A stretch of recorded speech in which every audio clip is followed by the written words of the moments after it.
demonstration is actually massively important. And we know this when it comes to leadership. If you followed leaders before who tell you to do something they're not willing to do, at the end of the day, culture will never stick if it's not demonstrated by leadership. If everything trickles down from leaders, if everything rises and falls on leadership, demonstration is going to be a big piece of that. Thirdly, would be what we call toleration. And so you have to be willing to defend what you want to see. And we've talked about this before. So you've got to say what you want to see, communicate it. You've got to demonstrate it, be what you want to see. Number 3, you have got to defend what you want to see.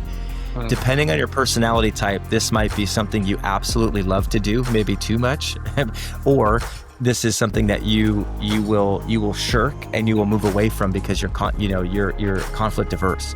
And so we have found, though, that really culture at the end of the day is as strong as the weakest link. And really what has motivated me to do it is really this perspective that no one person is bigger or more important than the culture we're building. Welcome to Built to Last. Well, welcome to the Built to Last podcast. I'm so excited to have my friend, Pastor Mark Kresge, on the podcast today. Pastor Mark is the pastor of Jesus Culture Cambridge, and he is passionate about seeing an awakened church. He's passionate about raising up leaders and seeing culture transformed by the presence of God. Pastor Mark, it's such an honor to have you on the Built to Last podcast. Welcome. Thank you, Jeremy. I love it, man. I've been looking forward to this and really grateful for the opportunity just to connect with you and talk church. A few people like you in the world, my man. So it's good. It's an honor. Yeah, well, man, I'm grateful for you. I was in Sacramento, I think back in October, spending some time with Pastor Banning, and got the privilege to connect with you. And man, just 10 minutes connecting with you, man. I love your heart. I love what you carry. I love your passion for the church, your passion for people and discipleship. And I am so excited that you and your wife and your amazing family are going to be planting Jesus Culture Cambridge, because y'all are just going to be the best pastors. When I found out that was actually going to happen this coming year, I was so excited because, man, you're just going to be an amazing pastor. I can already tell that. So, yeah, it's our heart, man. We do. We have such a heart for the people. God has just really put something in us, stirred us, broken our hearts for the nation of the UK, Greater Europe area. And it's amazing when God just begins to download an assignment for you, how he gives you the heartbeat for it as well. So we just feel our hearts have been really knit together, and it's a beautiful thing. So yeah, we're excited, but thank you, because as we go in, we appreciate your prayers. We appreciate, because it'll be an exciting time. We know there's some work to do on that and laying the groundwork, but exciting times. There's a hunger right now that we're stepping into. So yeah, I feel like I've been reading about just different things, talking about the hunger of the UK and what God's doing. I think you're going to be in the right place at the right time, and I think you're the right guy. I really, truly do. And maybe we'll start there, Mark.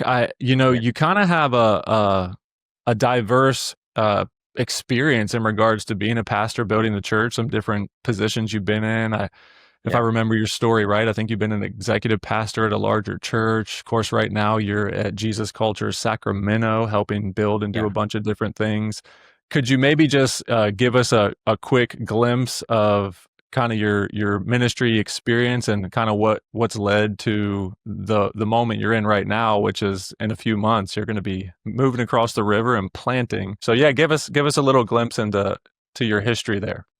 Yeah. Well, it all started with running from ministry, not wanting to be in it at all, which I'm finding actually is actually a pretty common story. Yeah, I was about to say same. Like pretty much every podcast we've had so far that's how it starts right there. Yeah. I remember I went to Bible college because I just needed to straighten my life out. And somebody convinced me, they said, what you could use is probably some Bible in your life, some discipleship. And I thought it was a great idea. And so I said, I'm going to finish my time at Bible college, and then I'm going to go into sales, or I'm going to go make money. I'm going to be successful. I'm going to find a great Christian woman. Like that was my plan. but as you know, the Lord just starts to get a hold of your heart, and He begins to surface gifts and calling and assignment. And as He does, you're either going to hear Him and obey Him, or you're not. And so it started with me running, and then kind of had my Jonah moment where the Lord just really He showed me Yep. this was the call, was to help build a local church, to see an awakened church, to serve, and to help raise up leaders in that way. So for me, man, it was coming out of Bible college. The Lord just began to show me this was the path. I think also on that was, something my pastor Banning says all the time is you follow the favor, Yeah. and the doors that just seemed to open for me coming out of that season were invitations to come be a part of the church that I was actually attending, that school, and into their young adult ministry, which as a young adult myself, just had a huge heart for that season, Yeah. knew how pivotal it was. So I was a young adult pastor, my wife and I both, for about 3.5 years in a church in the Midwest in Tulsa, kind of Tulsa Jerusalem is what we like to call it, because there's so many mega churches there, and so it is it's a unique city, ascending city. We loved our season there. We were there 14 years at the same church. Had many different hats that I wore over those seasons, and so from young adult pastor for a few years, I planted a few of our campuses and helped steer those in the city, in the greater region there. Oversaw our college. We had a Bible college. So the one I graduated from, I ended up running years later, which was a full Wow. circle, beautiful moment, to be honest with you. It was one of my favorite Yeah. seasons there. I ran our world missions department, our local reach department, our campuses, our pastoral teams. So any type of discipleship strategies, connect groups, volunteers, benevolence ministry, weddings, funerals, really just kind of all of that type of stuff. So really beautiful season. My wife and I were doing that together in many seasons. She had stepped away and to do some more corporate stuff for some of that time. But the last 6 years there, I was one of two executive pastors, Okay. just helping run, build, do that. And then the Lord started to speak to us 2021, started giving us dreams, words, prophetic direction that England, the UK, Wow. the greater Europe area, and Jesus culture were the next step. And Wow. we were not used to being led by dreams and words, to be honest with you, at that time. We had a few dreams, and at first I thought, oh, that's interesting. And it got to the point, though, where we were like, we have to either obey the Lord in this, or, we just knew that this was Him. So we took some brave steps, some courageous steps of faith, and resigned where we were. We came out here. We felt the Lord just tell us He was going to put us into the foundation of this ministry to help rebuild. 2020 COVID here in California was, Yeah. let's just say, it was a different experience than what we had in Oklahoma. And so it was a replant season for Jesus Culture Sacramento. And so my wife and I came in, she's the director of finance here. And I came in at about a year after living here, came on staff as one of the pastors, one of the associates here, just to help with connections, assimilation, discipleship, teaching team, some of those types of things. So Yeah. it's a beautiful season, man. So worn lots of different hats within the ministry world. I've learned a few things, and it's been a good ride. So we're excited. We feel like it's prepared us as best we can for this next season of planting, pioneering. So That's awesome, man. And I think there's so many lessons even in your story of just, I'm like you, in many ways. One, kind of was running from God's call on my life. I was in the fire department for 10 years, and it wasn't like a Yeah. me willingly volunteering to come into ministry. It was like God chasing me down and kind of cornering me a bit.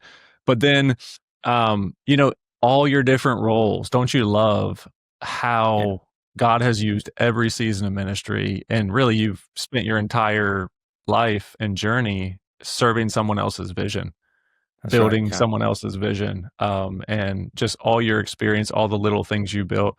That's why I'm so confident in your leadership in this church plant with Jesus Culture Cambridge, because I mean, think about how much all your experience is going to be used in this church plan. And the topic I kind of want to get into with you today, Mark, is culture, which is an Mm. extremely important thing to be thinking about when you're planting a church. Yeah. Obviously, Jesus Culture. I love the culture of Jesus Culture. I've gotten to come hang out with you guys multiple times, and man, what an incredible Yeah. job you guys have done building such a vibrant life-giving, present-centered, excellent culture there, Jesus culture. So I know it's a big deal to you guys. It's in your Yeah. name. And so Yeah. It better be I a big want, deal. yeah, I want to talk to you a little bit about that. And here's the good thing about culture: whether you're building a church, whether you're growing a family, whether you're building a business, no matter what type of organization you're building, culture matters so much. And so, this Yes. conversation we're going to have today, even though we both are pastors building the church, it's going to be Mm. applicable to whatever God calls you to build. So maybe Mark, get us kicked off. How do you define culture? Mm. Sometimes when we talk about culture, it's this elusive thing that nobody can give definition to. Yeah. And so people are like, I want a healthy culture. I just Yeah. need to define what that is and know how to build that. So how do you define culture? Yeah, I'd say the way that we define it here, the way I've personally defined it, and I probably actually stole this from somebody, probably Maxwell or someone, but Sure. it's really it's a set of common attitudes, behaviors, and beliefs Yeah. among a people group, Yeah. and it really is. It's sharing. It's answering that question: What do we really value, and how are we going to behave as a group of people, Yeah. and how are those values going to determine that behavior? And Mm, so it doesn't, which is very concrete, the attitudes that we show up with and that we're going to embrace, the belief system that we hold dear, and also the embracing of certain behaviors as a yeah. people group, moving together in unity on those particular things. So, When I think about culture, I think about culture almost being the character of an organization, the mm, collective character of an organization, right? Like I think we as people have character, and character is our personal culture. yeah, But but when we're talking about the culture of a church or a business or a family or whatever, it's kind of the uh, collective character of everyone, mm, which combined makes this character of an organization. And so what that means though is everything matters. that's right. E- Uh, Everything you say matters, your attitude matters, the way you show up yeah, matters, how you behave matters, which you post on social media matters. Everything yeah, matters because it's kind of all coming into mm, what we call collectively our culture. And so how important is culture when we're talking about mm. vision versus culture, culture versus strategy? Where do you put culture in the mix of those things? You don't have to choose because you need them all, but Yeah, yeah. I guess my question is, how important is culture when you're trying to build what God's put in your heart? Oh, totally. Such a great question, man, because it is. I actually like that perspective too. That um, it's not always a one, two, three, but it's a little bit more of like you need all the ingredients for the cake, Yeah. and if you leave one out, it's not going to be a great dessert. And so I do think I think that's a great picture of that. But I can't remember who it was who said this, that culture eats strategy for breakfast, Yeah. culture eats vision for breakfast. And so there's a sense of like it is one of the most important things that we can go after. Um, I think at the end of the day, you can have a vision is so important. Sure. Without vision, we're aimless. Without vision, you're not going to live passionate and awakened. Without vision, you've got nothing to move towards.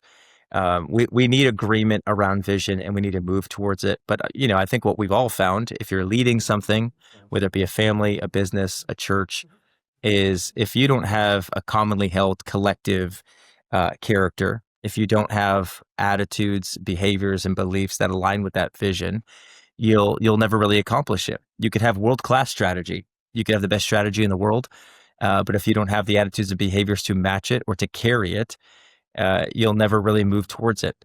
If you want to have, we say revival in our day. We want to see revival. We want to be a presence driven, a presence priority organization, and really a family and a church. But it's going to take certain values, beliefs, and behaviors for us to embrace as unified if we're ever going to see that take place. And so again, vision, I like to define it as it's a picture of what could be, fueled by the conviction that it should be. So important, but at the same time, you don't have those behaviors to match it. It'll actually never take place. The picture that or the kind of illustration we use here quite a bit is culture is a lot like a whirlpool. I grew up with an above ground pool, and so when as a kid, you would neighborhood kids kind of jump into the pool, brothers sisters, you're all swimming, and I could smell the chlorine as I'm talking about it right now. But Yeah. you get into that pool, and somebody, it was normally me. I would yell whirlpool. You kind of give out the call to the whirlpool, and everybody knows what to do. When that call is made, you get Yeah. to the edge of that pool, you get to the walls of that pool, and you start moving in the same direction in Wow. unity. And at first, it's actually really difficult. I think this is our picture of culture, is that when you're building culture, your quads are on fire when Yeah. you start to push through that water. You're trudging through it. It's not really, it's a lot. But it takes everybody at the wall of the pool moving in the right direction and in the same direction in order for the whirlpool to actually happen.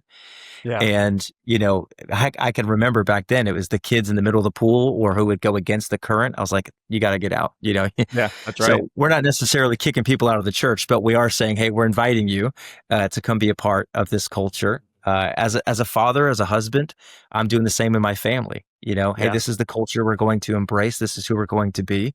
So we're going to move in unison in that whirlpool.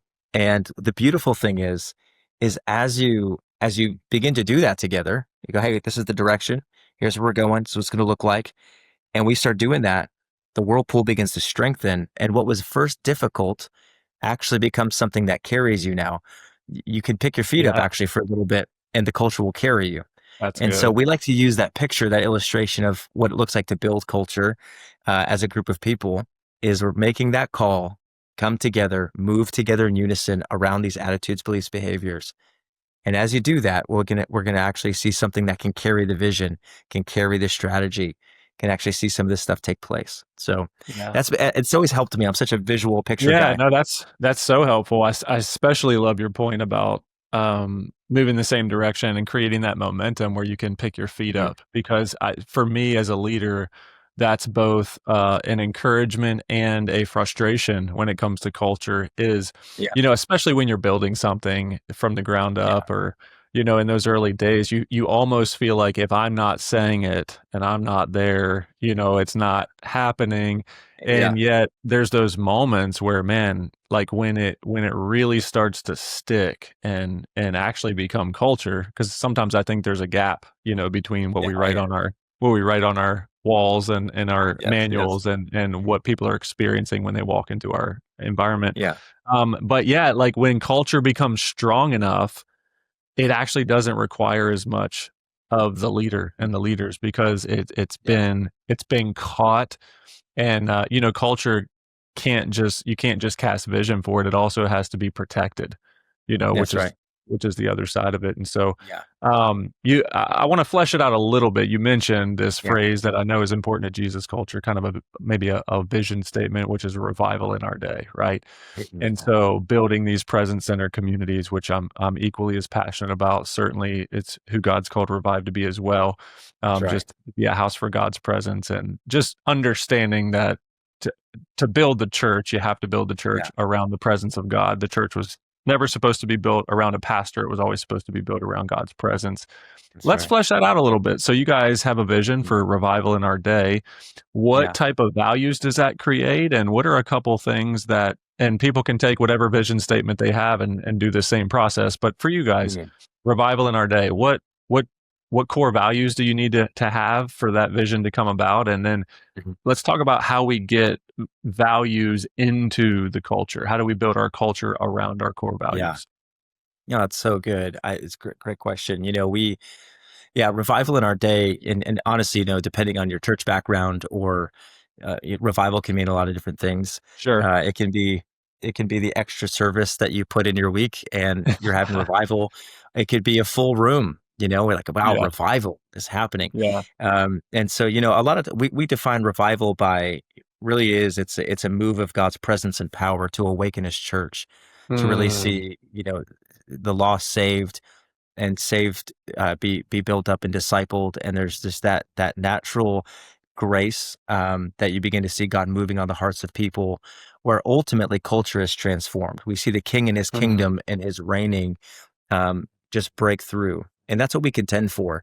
Is we want to see that move of God. We've seen it historically, um, And it's also living with not just a someday we hope God does this, but recognizing there's a partnership of revival right now. That revival can start personally in our own Yeah. lives, and that we carry that kingdom, wherever we go. Yes. So it's that both and, that we're contending for a supernatural move of God, but also recognizing in many ways right now he's wanting to move through us, and so it's that partnership of seeing that. So yeah, so for us it's such a great question.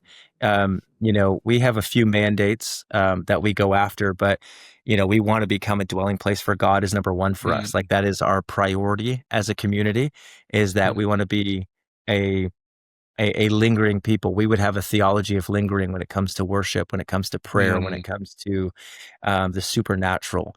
That we're a community that believes in the supernatural, that believes in the Yeah. prophetic, that believes in the gifts of the Spirit, that we believe in healing, and so we say we're a supernatural people. It's actually one of our core values, is that we are a supernatural people. And so if we're going to see a move of God, we have to believe God can move. And so Yeah. I That's think right.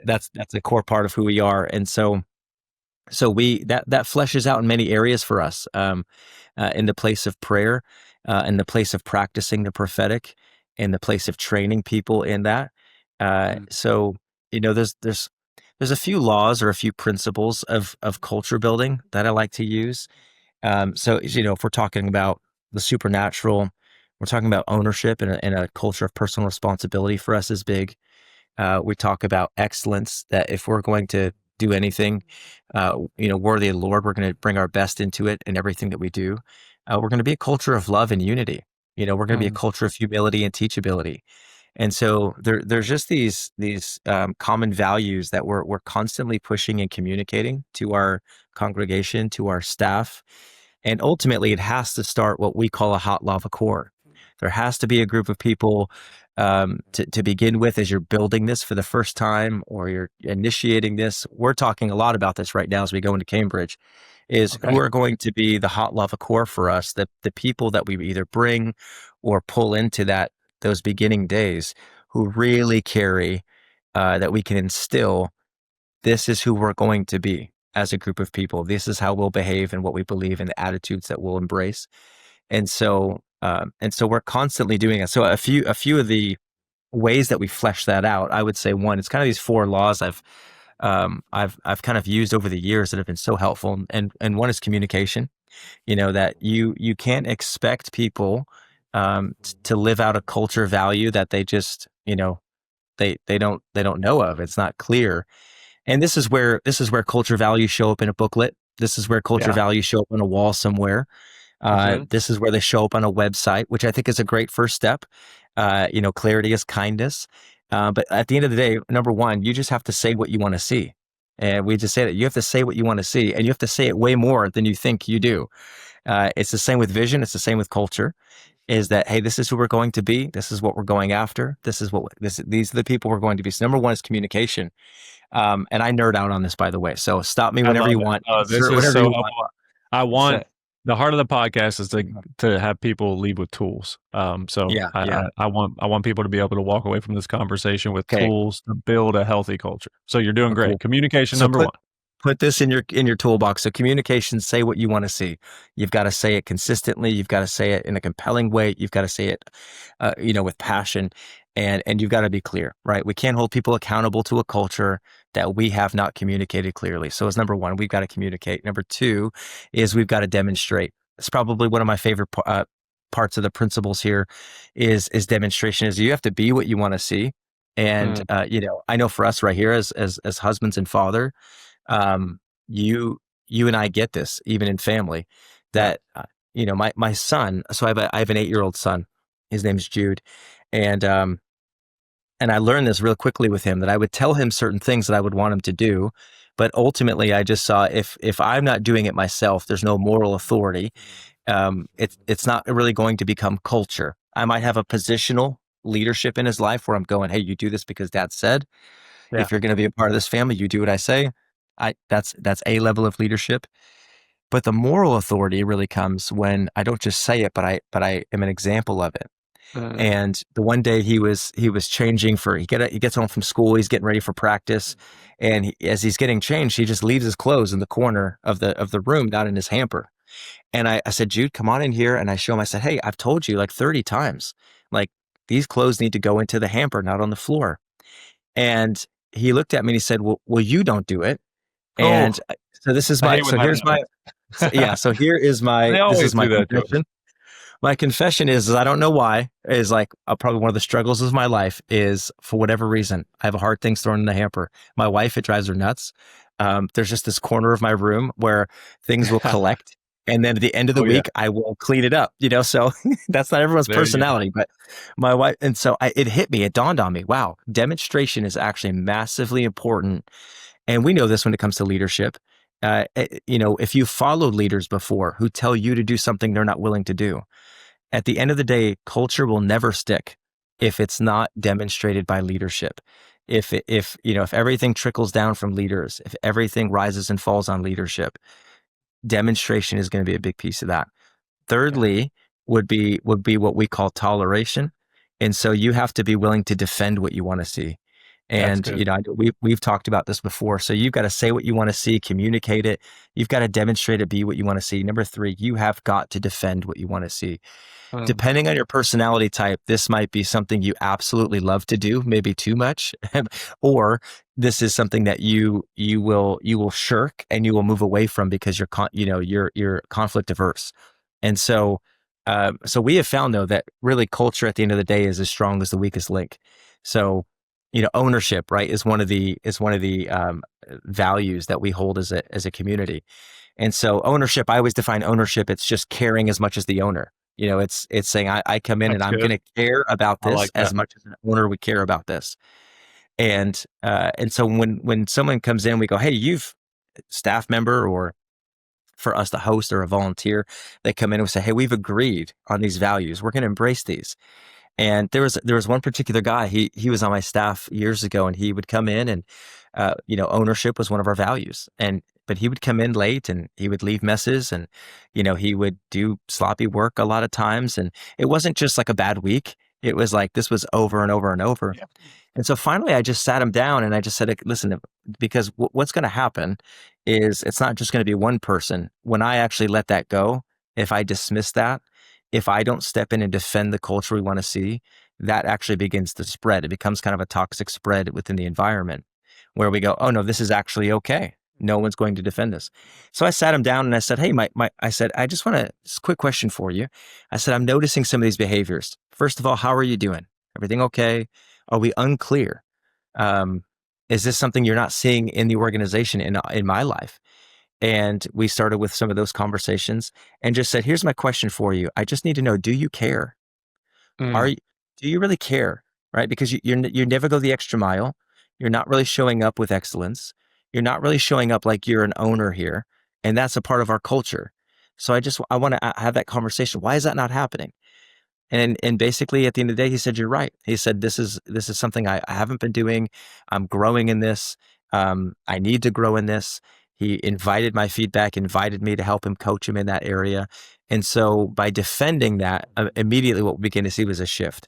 And he started Wow. to show up with excellence. He started to show up with a lean in. His posture shifted, and his just level of care and ownership began to change. And again, then that helped raise the whole team. So I think that communication, demonstration, then toleration is a big piece. Is we've got to be willing to defend it, and really at the end of the day, that is the buck stops with the leader, and it's exhausting at times to defend it. It's the quads are on fire when you're trying to get that water Mhm. moving, That's but right. it's a huge piece of it. And then last but not least, I would say is celebration. We've all heard this. If you're a leader or if you've read any type of leadership book, it's whatever you celebrate gets repeated. And so that has to be that last part, is that you are going to publicly praise, celebrate, and go all out for the people who really are, at the end of the day, carrying the culture that you want to see. We say around here is that programs do not carry culture, people do. And so that you should be able to point at people in your community, in your organization, in your family, and say, that's exactly the type of culture we're going after, and celebrate them publicly for it. And so we have found if you'll do those four things consistently, if you will become an expert at communicating, demonstrating, embracing the toleration piece, and defending your culture, and then lastly celebrating, it really does. It begins to take sentences you have on a wall or a website or a booklet and actually begin to flesh out into action and engagement with your people. And so, for us, that looks like the hot lava core in the middle. If the leaders aren't doing it, at the end of the day, we start there.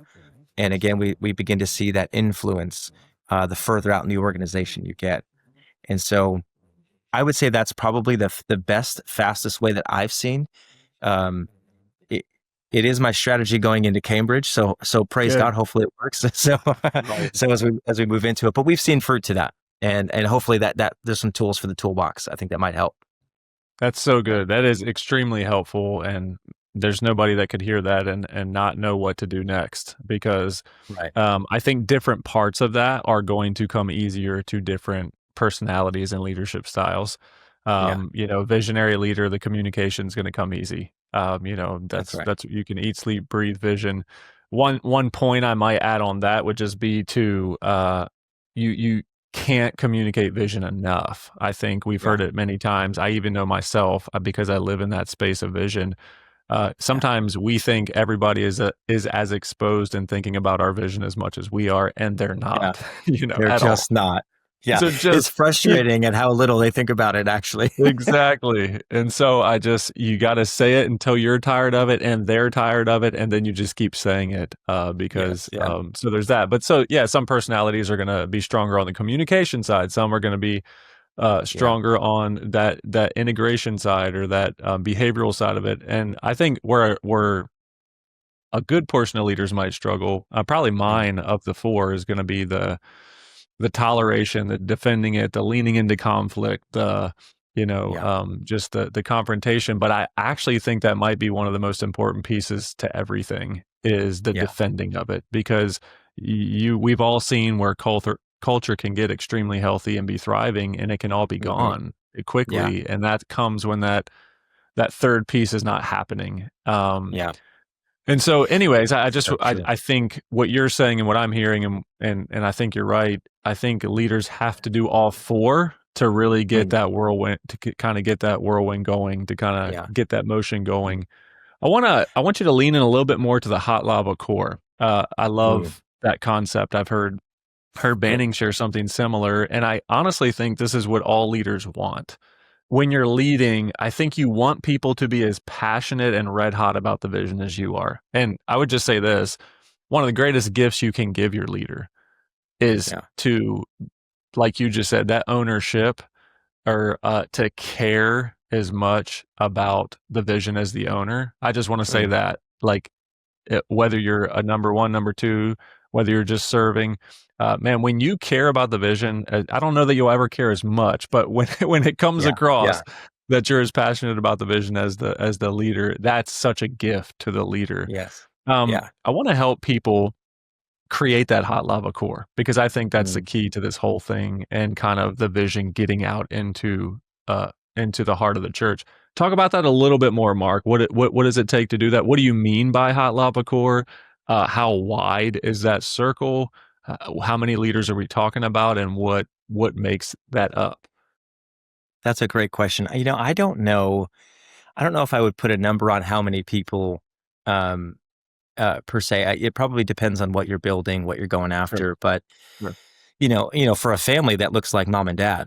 It Yeah, looks like So maybe for a church and organization, it could look a little different. But again, I think looking at, okay, but there's at the end of the day, though, there has to be a group of people who really embody this, who really go after this, who live this out. For them, it's not something that you're inviting them into and training them. You invite them in, you train them up. What we like to say is this, though. I think it's taking the time to help people embrace these, to get these values, to live these values, as much as you do as the leader, and really not real is like, so for us, I think a perfect example would be in Cambridge. As we go to Cambridge, it was the same here when we launched Jesus Culture Sacramento. It was the same in Jesus Culture San Diego. It was There was a group of people that came together that they had assessed and said, hey, these are the people who have our culture. These are the Mm. people who understand who we are, how we behave, the attitudes we embrace. And it's not just on a piece of paper. You can see it written in their life. And so very selective around who that group of people is in those beginning days. This is what culture looks like. And then from there, we want to invite others slowly to be a part of that team where they can then begin to catch it as well through those ways: communication, demonstration, toleration, celebration. And living that out, we'll begin to see the hot lava core begin to spread to that next layer of people. I heard a leader years ago say that there's a 2020 rule when it comes to vision and culture. And a 2020 rule is, they say, generally speaking, when you launch something, or let's say you cast a vision for something, is that you typically are going to have 20% of the people in the room really excited about it, who go, we're all in, this resonates, I'm with you. There's this 20%. There's typically another 20% who are a bit more averse to it, where they're like, I'm not really sure I can get on board with that. I have issues with that, right? If you're a leader, you've had these conversations, you've heard it. Yeah. Oh yeah. Here's where I feel like I can't align to that, right? So, and then generally you've got about 60% of people in the congregation who, or in that community, who are neutral. They can Mm. kind of go either way depending on what group of 20% you get connected to that 60%. Mm, And that's good. so, and so for us, whether it be vision or culture, even strategy, you're inviting people to adopt something. My goal as a leader is to get the 20% who are on board, living this out, excited about where we're headed and what we're doing. And my goal is to get that 20% connected to that 60%. Mm, And, that's there's always going to be a portion of people who are not fully on board. Maybe they're late adopters, or the culture spits them out, which is okay as well. And even to go back to that toleration piece, I think that's probably one of the reasons we do fail. Some of it's wiring. I'm similar to you, where I'm a bit more conflict averse. I'm a bit more, command would be my lowest when it comes to strength finders. So I've had to discipline myself to do this. And really what has motivated me to do it is really this perspective that no one person is bigger or more important than the culture we're building. And, we've all seen it, where we get special treatment towards someone because maybe they're a superstar, they're super gifted, they can sing like nobody else on the team, they can galvanize and gather people like nobody else. And so many times we'll give people a pass because of the gifting, and we won't step in and defend culture because we can't afford to lose the superstar. But every Super Bowl team knows, right? Philadelphia Eagles, that happens to be my yeah. team, go Birds, That's right. right? They We became a we championship love you team because anyways. yeah. Pray for me if you want. But Yeah. there we go. So it is at the end of the day going, no, listen, no one is bigger than the culture of the team that we're building here. And so I think it is looking in that, okay, how do we then, as we're building the hot lava core, how do we identify that 20% that are on fire, they're with us, they get this? How do we gather them close and then begin to really put them in places and positions to influence the rest of the congregation, or like I said, for family, it's mom and dad, or, and so that's really what we go after, is we identify those people. They have our culture. They run with us. We give them time to see if they'll actually get it. When I moved here to Jesus culture, I had a word from God that God had called me to this house, called me to come be here. When I showed up, they actually needed probably someone with my experience to help rebuild the campus. But they said, listen, we don't know if you have our culture yet. So they made me just sit Awesome. here in the congregation for over a year, and they Wow. tested that. They said, because at the end of the day, our culture, our hot lava core, is what matters most. That's And they said, awesome. we need to prove whether or not you're actually on board for that. And if you are willing to learn, be teachable and humble, and, you know, and can embrace who we are, then great, we'll invite you into that. But it was tested. And so Mhm. it took about a year. That was frustrating at times, but I bet. but I'm so grateful for it now on the flip side, because to be honest with you, there were certain cultural pieces of Jesus culture that I naturally embodied. There were others I didn't. And so Yeah. I needed a season to just be in the environment around that hot lava core, to learn from, look to, and to embrace what they embody. And then eventually I became a part of that. So Yeah. That's Yeah. awesome. Props to Banning and the leadership team for making that call, because it's not Yeah. easy when you have, it's not easy to put an all-star on the bench. Yeah. It's not easy to take somebody with your gift mix, your experience, all the ministry experience. You're an executive pastor of a large church, and say, hey, you have the gifting, but culture is king, at Jesus Yeah. culture. And it's what matters most. Yeah. It is the single greatest factor to determine whether you actually do what God's called you to do, which is really, are you allowing him and his presence and his word and his kingdom to shape your culture so that you can Yeah. fulfill the mission, which is hopefully a That's right. kingdom mission. But props to them. And I think there's probably a takeaway for somebody listening today. Like, we got to stop putting gifted people right in until we know that they carry the culture. And Yeah. if they don't end up coming around into a place of alignment, Mhm. you're going to do more harm than good. Their gift is great, but if they're Yeah. misaligned on culture, I mean, I think that's one of the most powerful things about clear vision and clear culture is it actually ends up Yes. making decisions for people. That's If it's so good. strong enough and clear enough, that's part of, I think, the whirlwind that you're talking about. That's Mhm. part of it too, is when your culture is strong enough and clear enough, it actually makes decisions for people. And so you don't even have to Absolutely. make as many for people anymore, because you go, Yeah. if you're Yeah. misaligned with this, you're not Yeah. gonna be able to serve on our leadership team. So And honestly, what's so beautiful about it is that when you have an abundance of clarity around vision and values, it's just not personal. It's yeah, it's just not personal. It's saying, hey, we're going somewhere. We're yeah, moving onto something. And Amos 3:3 says, "How can two walk together unless they be in agreement?" yeah, So if we're not in agreement around where we're going and what we're trying to accomplish and how we're going to behave, the beautiful part is anyone that we've released or anyone that we've said, hey, okay, then maybe this organization or community is not for you, because there's been an abundance about who we're going to be and where we're headed. As we said earlier, the culture has a tendency to just spit people out who are not willing to align to yeah, that in yep, agreement. And so we say, hey, no harm, no foul. We love you. But if this is where if you can't agree to where we're going and who we're going to be, there's probably another place for you, and we'll help you get there. yeah, And so there is something really important about that clarity you're talking about. it's good.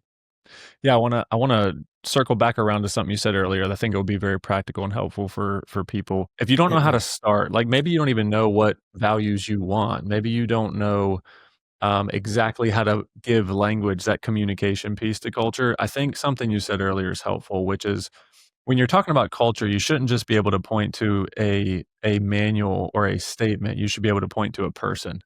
And That's right. so I Yeah. think a great practical exercise when trying to identify the type of culture that you're wanting to build that resonates with your heart is by identifying the people in your community that you're just like, they got it. The kind of Yeah. just sometimes it's just the it factor.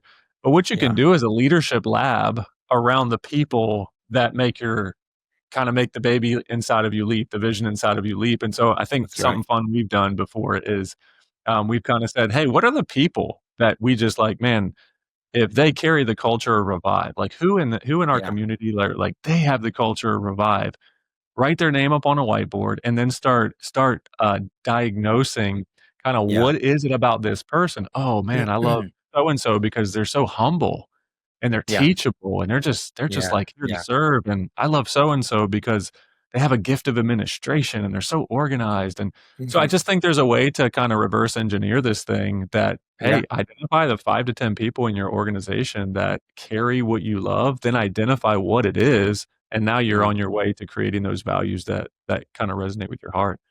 That's brilliant. I'm going to do that actually, now that you're saying it. Yeah, What it's was so your good. idea? It was your idea. You Well, yeah, um, and I think it's too, one of the ways that you can protect culture too is, it's being careful about who you give influence to. You just don't want to do it too quickly. So, we just had a meeting this morning around several people that we see, to your point, they're carrying the culture. There's at least a humility and a teachability to them, mhm, and we see the desire for them to move into that, and a very clear calling from God. And we've had to have conversations in seasons where they recognize the calling of God on their life, but they don't yet understand this process where they can be yeah, frustrated a bit. And we just tell them, hey, listen, the scriptures are clear. You don't lay hands too quickly on someone That's right. before you bring them into a place of that. And there's a moral side of that. And then with that, there's a cultural piece to that. And so because the culture is the number one thing we protect here, if you're not going to add to it, we have to. So we'll pull people who are probably way more gifted than the level of authority they've been given in a season, but we're giving them a certain level of influence to be tested and to see, where do you go with this? What do you do with that? Can you flesh out this type of culture where you are there? And then we can promote them into the other things. And so I think that's also that piece is um, it's a systematic way of giving people, testing them, giving them a place on the bus, a seat on the bus, but but allowing that calling assignment character of the organization to be tested first, and then Yeah, to be raised into. So that's really good. yeah. That's really good. What are some signs of a healthy culture? When the culture is healthy, what are you noticing? What's happening? What's not happening? What are some Mm. things you're like, if this isn't happening, culture's not healthy. Or if when this is happening, like I know things are moving. I know things are healthy. Yeah, I mean, yeah, it's a great question. I think I would say engagement. I mean, it's Okay, probably it's a simple that's good. answer, but I think it's engagement with what you've clarified. Um, for us, when we replanted Sacramento post COVID, we noticed the worship culture wasn't the same. When most people think of Jesus culture, they don't think of the church; they think of the worship movement, Yeah, that's right. historically at least. And it was interesting because you came into Jesus culture and you realized, 60% of our church moved out of the state. Mhm. We weren't open for 18 months. People found other churches that were open. Wow. So a myriad of reasons on basically a crowd came back together, but that crowd no longer carried the culture. So it Mhm. was that replant season, which, culture gurus will say it takes about 2 years to really shift or build a culture to really carry it with your people. So with worship, we saw that it was, it wasn't the Jesus culture worship we had seen before. Not those on the stage, those in the congregation. They weren't engaging like they used to. Hands weren't being raised like they used to. We're a charismatic bunch. People weren't Yeah. praying in tongues and dancing like they used to. Mhm. So we started really before worship. We still do this every Sunday. We open up a psalm. We get up before a Mhm. song starts. We do a welcome, and we communicate what we want to see. We say what we want to see. Hey, y'all, this is who we are. This is who we're going to be when it comes to worship. Here's what Psalms 95 says. Here's what Psalm 100 says. Here's what Psalm 150 says. That's good. And we're going to communicate this is what God is going after. This is the culture that we go after. This is where God loves to inhabit the praises of his people. What does Thanksgiving look like as you come into this place? You might not feel comfortable lifting your hands, but at the end of the day, the Bible commands shout, lift your hands, Yeah. bow before him. So we'll communicate, and then we have to demonstrate that ourselves, right? And Yeah. so now we're not kicking people out if they're not doing it. But again, what you begin to see is that 20% begins to influence the 60, and then Mhm. ultimately the rest. So we're gauging engagement, like we're measuring engagement in the room Yeah. of we've communicated, made clear this is what we're going after.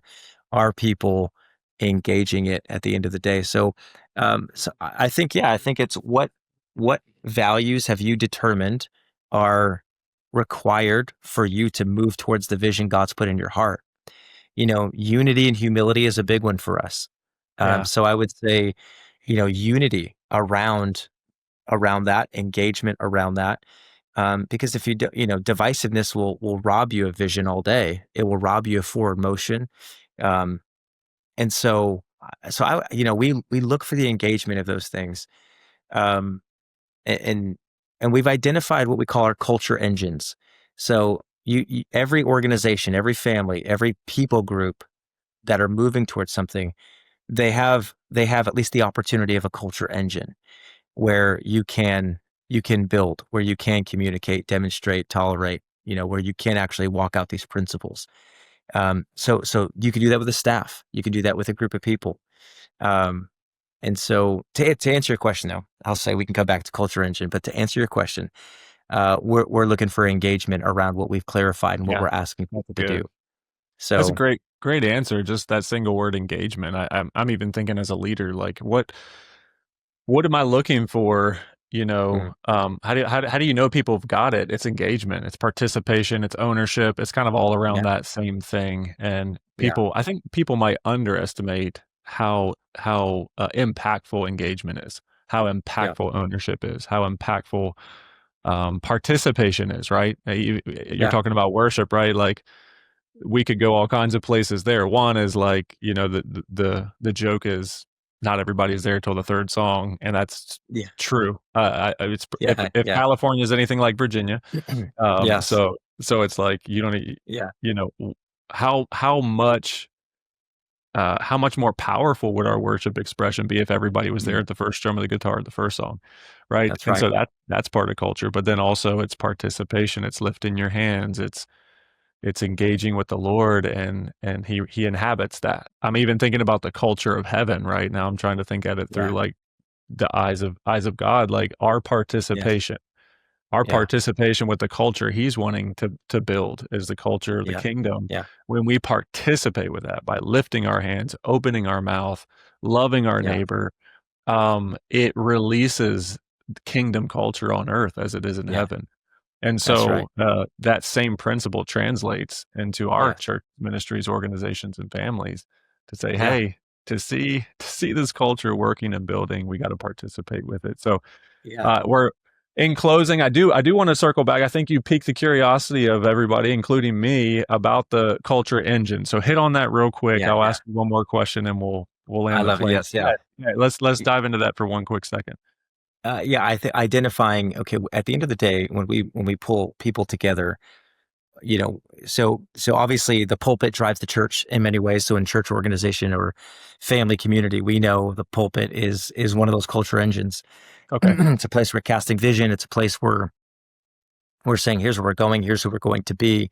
It's the sermons you're preaching. It's a very clear way to communicate and demonstrate, even as a leader, what's valuable to this group of people. For instance, years ago, I took over the college I mentioned. I was a student at this Bible college, and I graduated 10 years or so after that. A few other leaders had kind of taken over, and sadly, the culture had drifted. The college didn't look like it was going to make it. I mean, it wasn't moving in the right direction. It really needed a relaunch. And I remember stepping into it, felt the Lord speak to me, say, "Hey, take this on, move into this." I do. And as I did, I just quickly realized, wow, the culture is very toxic. People are Mm, divisive, they're complaining, there's entitlement everywhere. There was, and to be honest with you, there was some um, unhealthy leadership in the prior season of someone that we had brought in for it. And so it was the result. Everything rises and falls on leadership. And so they had allowed some things to happen. So coming into it, I just realized, okay, I have to shift the culture here. I have to shift who we're going to be, the attitude and the behaviors of this group of people. So I took those four principles that I mentioned earlier, and I said, okay, for us, we're going to hold a chapel twice a week. So twice a week, publicly, we're bringing everyone together. And every time I write a sermon, every time we do worship, every time we do announcements, we're looking at clarifying who we're going to be as a group of students, what we're going after, and I use that as a time to celebrate so much every single person. I would pull them up on stage. I would say, "Hey, before we jump into the word today, I just want to take a moment to just, celebrate Jeremy over here, his humility, the way that he's showing up in class, the way that he's loving other people, the way that he's engaging in the rest of this ministry. It is it. I just want to say, just with authenticity, my full heart is I'm so grateful that you're a part of this school." And I would just say, "Hey, come on, can we just give it up for Jeremy because he's just doing an amazing job?" And people, yes, this is what we want to see. And so every time I would get into chapel, I would say, this is going to be the culture engine for this group of people right here. mm, And then my yeah. staff meeting is a culture engine. So if I would just tell anybody who's leading a staff, if you're not highlighting and spending, I would say, your first 15 minutes on culture, it's never really going to stick. And so That's what we good. do and what I've done is we had a staff of 10 people. I taught it for the first year. Every staff meeting, I would pick a culture point. I would teach on it. We would talk about it. We would process it. They say people only remember 5% of what they hear audibly, but when you begin to process it, that begins to actually, you know, dig deeper into your heart and your mind and your lifestyle. So we would process it. Then I would have my staff start teaching it now to the rest of us. So I would say, hey, next week you're going to teach on ownership. You're going to teach on servant leadership. You're going to teach on unity as the priority. So those were culture engines, staff meeting. It was our chapels. The pulpit is a culture engine. It just is. Yeah, So I think it's that's seeing good. those gathering moments as this is where your culture is really going to start permeating the rest of the community, That's good. and seeing it as that. So it's not just a strategy meeting. It's not just a vision meeting. It's not just an inspiration meeting. It is Yeah, very clear about how we're going to behave and what we're going to do and what we're going to embrace as a community. So that's so good. No, it's so helpful. That's awesome. I think reframing, being strategic about those moments that are really kind of pushing the culture is super, super helpful.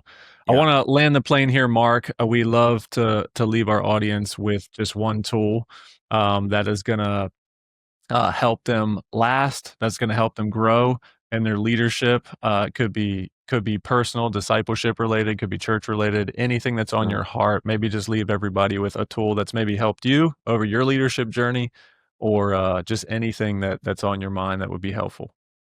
That's such a great question. Can I just say too, man, I love your heart for this. I love your heart for leaders. I cannot wait to listen to this podcast all the time. I would say something a leader told me in the past that really stuck with me and I've embraced, and I feel like it's helped me a ton, is he said, I would say that every leader needs counseling for their past, coaching for their future. Wow. And and there are things that we walk through in leadership that many people just don't understand until they're in it.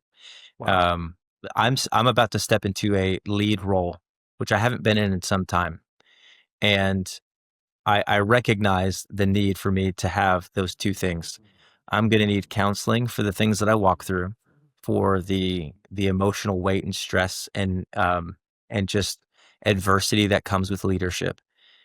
Vision and adversity are cousins, is what a leader told me once, and he said they like Yes. to hang out, and when they do, no one is not impacted by that collateral. Yeah. There's some collateral damage to that. So everyone needs counseling for that. I think everyone needs the freedom, and I think the priority of saying I need people I could talk to help me work through some of that. And simultaneously, I think we've all know this, but you just won't get to where you need to get to without coaching. Yeah. Without actual oversight and people coaching you. I think your eldership team or someone on your board or a pastor in your life should be regularly meeting with you and have a plan. I don't even think it's just showing up and say, "Hey, you got any feedback for me?" I think it's coming up with a strategic plan in order to be successful. It's so It's good. actually it's actually mandated for me here as a part of Jesus culture, Wow. that I have to meet um, with someone who's connected to our organization here who helps coach me, and yeah, he'll help counsel as well, which is really nice. And he's not just coaching me on church planting. He's coaching me on my marriage. He's coaching me on as a dad. He's coaching me in my health. He's being really honest with me. He's giving me tools and putting the tool in the tool belt. Counseling for your past, coaching for your future. That's so good. That's Yeah, such a great tool to leave people with. Well, Mark, I'm so grateful for your time and your voice. yeah, I couldn't be more excited about this next yeah. season for you. You and your wife are going to absolutely crush being lead pastors of Jesus Culture Thank you. Cambridge. And I'm going to put the link in the show notes here. If anybody has a heart for the UK, for Jesus culture, for seeing a healthy, life-giving church planted there. I want you guys to jump in and help him out. I know he has a Yeah, newsletter, and planting a church takes so many resources and so much prayer. I just want to encourage anybody listening to just help champion Mark and his family. Church planting is so hard, especially in a place that they're going. So let's rally yeah. around him. Mark, how else can Well, people connect with you and reach out to you? man, so grateful. I'm Mark at JesusCulture.com. Shoot me an email if you'd like. If you have any questions, thoughts, concerns. If you absolutely disagree with everything I said today, I'm happy to take the feedback. So, Yeah, Mark at JesusCulture.com, Mark Kresge on social media. That's great. But man, thank you. I really appreciate that. As Yeah, we're feeling the strength of the body of Christ behind us as good. we go. And yeah, there's been a beautiful encouragement around this. And you've been one of them. So I really appreciate you and Erica so much. Yes. Well, we're behind you guys. We're cheering for you. We're going to do whatever we can. And Wow. I want to thank everybody for joining us for today's episode of Built to Last. I feel like Mark really gave us a masterclass on culture. I know it's going to bless and help so many people. So God bless you guys. I pray that you'll take the tools and apply them. So thanks for joining us, and we'll see you next time. Thanks for joining us for this week's episode of Built to Last. This podcast is designed to equip kingdom leaders with practical tools for lasting impact, because true leadership always begins with spiritual intimacy. Together, we're leaning into conversations that shape integrity, uncover identity, and deepen our discipleship journey. If today's conversation encouraged you, don't forget to subscribe, leave a review, share it with someone you know, and help us equip more leaders like you to build what stands the test of time. See you soon.